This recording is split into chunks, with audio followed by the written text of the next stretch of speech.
Join the channel here over at Odyssey, Rumble, subscribe, start, etc. So, sort of a technical quartering type of video, but I noticed some interesting points about big screen films that bomb hugely to the tune of, hundreds of millions of dollars. But then they rack up huge Disney streaming hours on Disney Plus. And one of the films was the Panda movie that lost $170 million at the box office, but is getting played on Disney Plus, which shows this kind of interesting phenomenon of bad movies that get a second life on streams. But the issue is, does it drive sales to Disney Plus or not? Because the only thing that matters is the net one way or the other. Because my guess is streaming platforms are different. There's a lot of passive playtime, where people feel, I paid $15 a month for whatever platform. You might as well start streaming some of these shows, even if they bombed at the big screen. Like, you're already paying for it. I think people are giving a lot of this stuff a second chance, and it doesn't mean because they watched the Panda, that Panda movie, that they liked it. It's just kind of stuff is on in the background. Like a lot of this, I mean, the difference between watching it, like this is kind of why movie theaters are sort of important. I hate to say anything pop culture is important, but because when you watch a movie in the theaters, you don't have your phone in front of you. You're watching and you're into the film. You're focused on it. I think there's a lot of people who've got Disney on in the background at home, and they're on their phone, they're on their tablet. It's like, yeah, they're kind of watching it. They're watching about half of it. And so, it's like you'll watch things a few times when you're watching something on a tablet because you're not really focused on it like you would be at a theater. So I think there's a lot of that going on, but I don't think it's driving traffic to the site. So in this interview, Iger does a lot of this double speak. Oh yeah, Wakanda! What fabulous film that was. The corporate, not it's like called so Black Panther, but does it have the guy in it? I don't think so. Oh, it's kind of weird. So he's talking about this, the corporate nonsense doublespeak about utilizing our human resources, our core values, all that kind of meaningless stuff. But he did say something concrete about cutting budgets on films, which is one way to look at this one aspect of the Disney underperformance issue. And yes, if you have a $200 million film with $200 million in ads, and it loses 200 million net, then yes, it's better to make it 100 million with 200 million ads and only lose 100 million, or 100 million ads and have a movie that neither loses or gains. But that's not why they make movies. In fact, even movies that back in the old days, you have a movie that'd be in the big screen and it wouldn't do great, but then slowly, surely, the rentals and the back in the day VHS sales and DVD sales would pick up, and it would make money over time. But the reason people make movies is they want as much money as possible in the quickest return on investment. But the fundamental issue is, one of those things was the South Park movie Team America, which didn't do well at the box office, but it had this slow and steady burn on rentals where they made their money after the movie came out of the box office because it took a while to catch on. It's kind of a weird movie, and it's a pretty solid movie. It really stands the test of time. But the fundamental issue is the content of the films, not the budgeting or the marketing.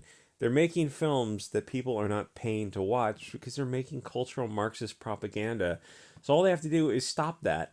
Here are some examples. The BLT stuff is sort of a non-seller. Now, whenever I say that, there'll be some kid who'll get in the comments and call me istophobic.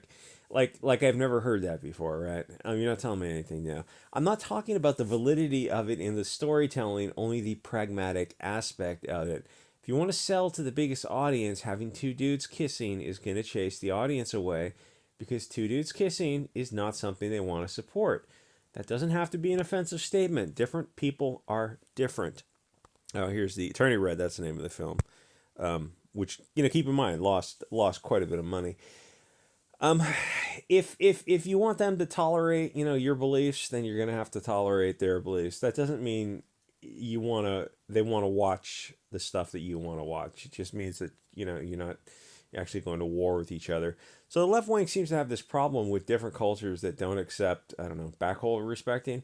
So anyway, my point being that it doesn't sell, so all you got to do is just stop doing it. People are just not that gay. So why are you putting propaganda in films?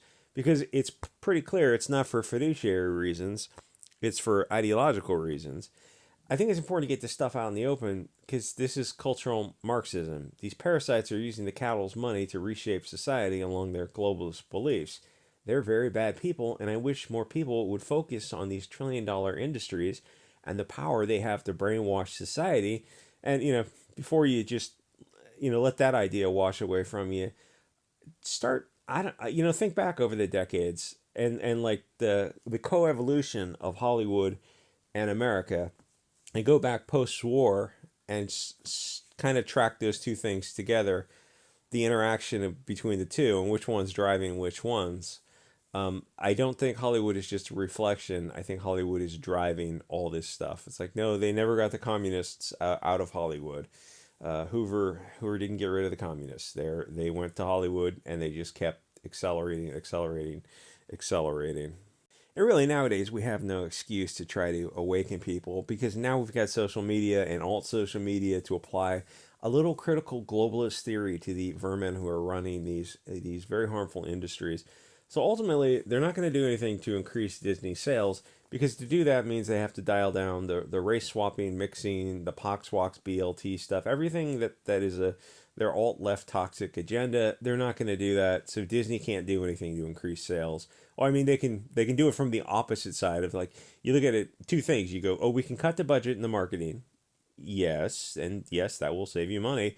But the other side of the coin is, or we could just make the content better. It's like, whoa, what a wacky idea. Someone should take notes on that. Well, what do you mean make the content better? Well, all the BLT stuff, that's not selling. So why don't you just get rid of it? Oh, yeah.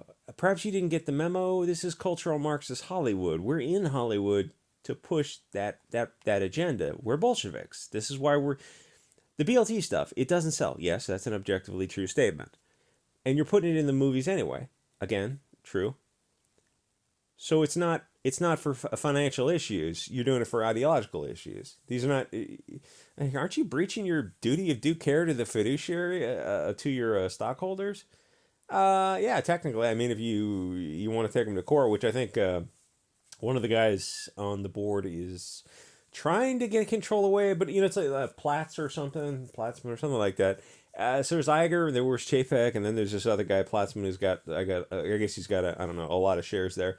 It doesn't matter who at Disney seizes control, because you saw the interview. I don't know if you saw that Zoom call with the people behind the scenes at Disney, and the woman is talking about like, the thing is weird is, like, the woman was in her 50s, and she's talking about her children, and her children are just quinky-dinkily BLT, but she wasn't referring to them as children that, oh, my adult children, like, I'm 50, so my kids are in their 20s.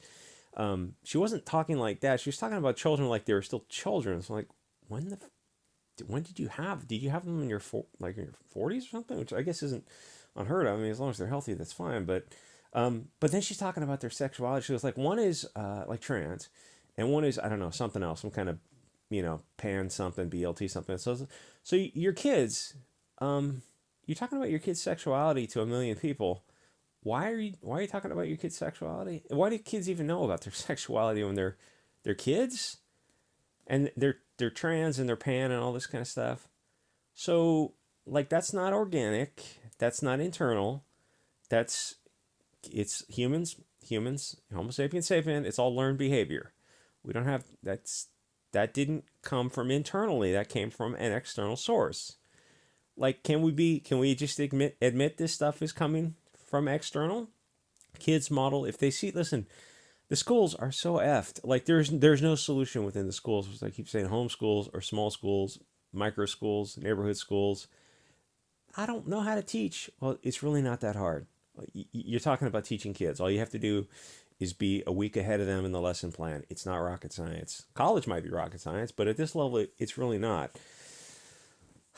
The kids model the behavior. If they're going to school and they're seeing a bunch of rainbow flags, and the teacher's a blue-haired weirdo, a zem, and is teaching them that, like, boys can like boys and girls can, all this kind of stuff, and you can have surgery now and be who you really are. It's like, well, the kid's just going to accept that and go like, oh, I can get some attention this way. No, it's not a fad. It's totally organic. No, it's not. And this is like, this isn't just piercing your ears or a tattoo or something. This is a one-way street for a lot of these kids.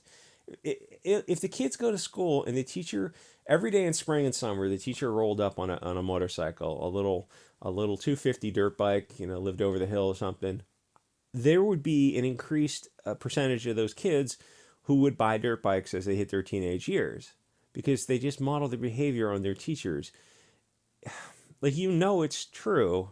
Everyone knows it's true. And you see these horror, these nightmares, these dystopian hellhole schools where the teachers are teaching this. Like, there lives a TikTok, to that lady's credit. She goes on the slightly offensive Eliza Schaefer show. She did an interview with him, though she did sound stoned out of her mind.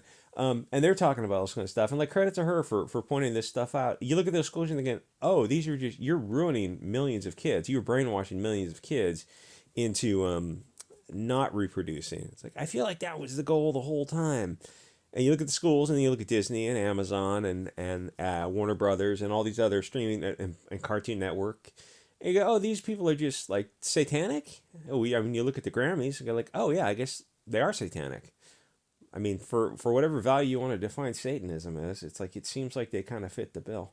Anyway, homeschool, I guess, and like throw Disney out the freaking window. Like, what?